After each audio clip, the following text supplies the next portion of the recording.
La route départementale 191, à la sortie du village de Nielles-les-Bléquins, entre Boulogne-sur-Mer et Saint-Omer. Ici, sur 150 mètres, les enrobés ont lâché. Les structures gorgées d'eau ont perdu leur portance. Des travaux de première urgence ont été nécessaires. Dans un premier temps, ce que l'on a fait, c'est qu'on a neutralisé les zones qui étaient dégradées.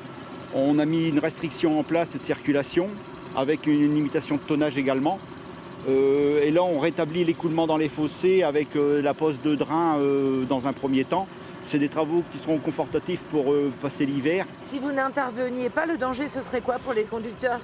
Un orniérage qui va se faire de plus en plus profond et avec des voitures qui risqueraient de toucher la chaussée et puis de partir au fossé, quoi. Vous avez beaucoup d'endroits comme ça ?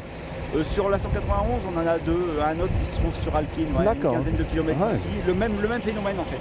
C'est comme en période de dégel. Si on laisse passer les camions en période de dégel, la route est ruinée. Et là, on va être dans les mêmes cas de figure.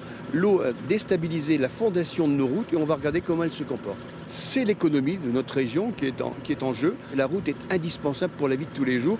Nous avons 6200 km de route départementale. C'est un axe fort de notre politique.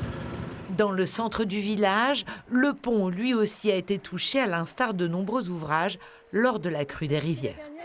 23 et 24 janvier 1891, la dernière crue connue. Et cette année, on l'a dépassée. On était bien au-dessus. On a beaucoup d'ouvrages dans cet état-là, le long de la A et de la M, où le pont il s'est maintenu, mais c'est ces berges qui ont été fragilisées avec la montée des eaux. Dans un premier temps, ce qu'il va falloir, c'est rétablir un peu l'écoulement. Autre dégât caractéristique, l'effondrement de talus comme celui-ci sur plus de 30 mètres. En cause, le ruissellement des eaux. Il a fallu élaguer, mais le diagnostic définitif ne sera posé qu'au printemps.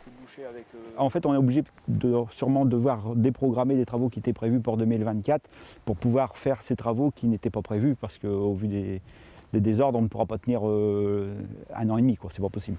Les travaux de reconstruction du réseau routier départemental endommagé pourraient durer 2 ans.